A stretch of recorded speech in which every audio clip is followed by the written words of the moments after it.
لا حاجه النهارده بشعه. ربنا يستر على البلد. اللهم اجعله خير. شيرين رجعت لحسام حبيب.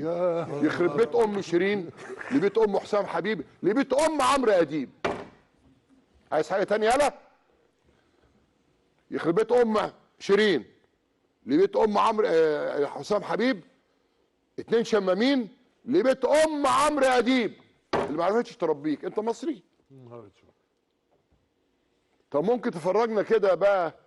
عمرو اديب النهارده كان اهتمامه لما استضاف شيرين وفرحان قوي قوي انها رجعت في حضن طب ما تجيب الفوطه وتسخن ما دي شغلتك دلوقتي. هات فوطه كده، كان بيقول لك زمان فوطه صفرة واقعد سخن ميه، مش عريس وعروسه يا تافه. ورينا كده انت مصري يالا. بلدك كلها كانت واقفه على رجل واحده بكل اجهزتها عشان جماعه اخوانيه ارهابيه كانت عايزه تدمر البلد النهارده، وانت بوستها كام بوسه يا حسام؟ لا انا ما بوستهاش كام بوسه، انا خدت بس حضن كده على الطاير علشان احنا عايزين واحد لا مؤاخذه بقرنين. طب بكره ان شاء الله خلي بالكم ترقبوا شيرين مع لميس مرات عمرو اديب. والله في ليله الدخله لميس اداني بالبنيه في وشي وقال لي يلا يا مره اللي مش عارف ايه، وفتح لي عيني يا لميس. احنا البلد فاضيه ليكم انتوا الاثنين؟ انت بني ادم يا عمرو، انت يا صاحب قناه زفت الطين MBC، احترم نفسك. انت عايز مين مصر؟ انت ناسي لما عادل حموده اداك على نافوخك وجيت تعيط لي؟ نسيت ايام ما اتجوزت شيرين سيف النصر وقعدت تعيط زي النسوان؟ ما تلم يا اخي نفسك. احنا بلدنا في ايه وانت في ايه؟ طب هو النهارده رحب بشيرين وحبيبتي وصوتها، ولا انت صعبانه طبعا عليا يا شيرين، انت عيله غلبانه، انت بتلعب بيكوا الكوره، انت القصه فلوسك.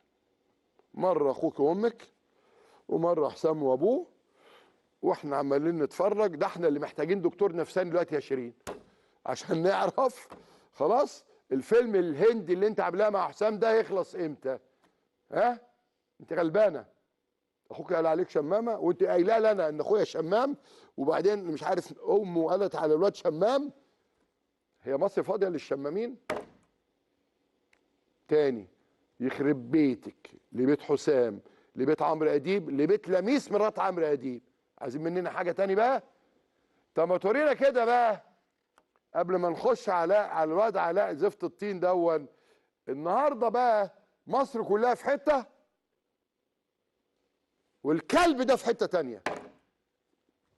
هو بيقول لك ما تطلعوا علاء عشان اوريك بس بالظبط علاء قايل ايه على بلدنا وعلى شعبنا وعلى جيشنا وعلى شرطتنا. ايها المرتزق، انت بني ادم مرتزق. مش انت برضو اللي قلت مع وفاء الكيلاني جهزوها لنا يا ابني ان حسني مبارك ده كان حمينا وحسني مبارك، ورجعت قلت تاني مع الواد اللي عمل حادثه بالطياره ده اسمه ايه؟ فوده. يسري فوده. ان كان بيقول لي يا ابن الكلب يا جزمه، ابن الكلب ما بيطلعش امي يالا.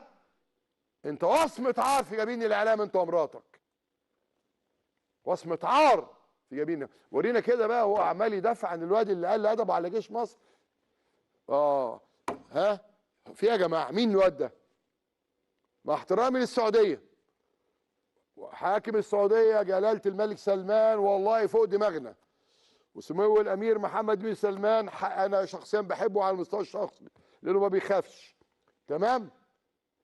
انتوا سايبين الواد ده ليه اللي اسمه عمرو اديب مع الواد اللي اسمه ابراهيم الابراهيم على بتاع الابراهيم على عبد العزيز الابراهيم على شله ابراهيم في الابراهيم دول؟ انتوا سايبينه ايه يخرب في بلدنا؟ البلد كلها واقفه على رجل واحده وكانت كلها ايد واحده عشان تاني بقول النهارده تهزم هؤلاء المجرمين الارهابيين. وده اخبار ايه؟ يالا في يالا مدفوق يالا يا عمرو زفت الطين. اوعى تتكلم معايا. جهزوا لنا الفيديو وانا بقول له محمد مرسي ايام ما كان محمد مرسي موجود وقلت له شفت حلمي مش هكمل مدته يا مامي يا مامي. فاكر يالا؟ فاكر اللي بتاكل على كل المواد بقيت مليونير؟ مليونير ايه؟ مليونير ايه؟ ده انت مليونير ايه؟ انت عديت. هاتهولنا يا ابني.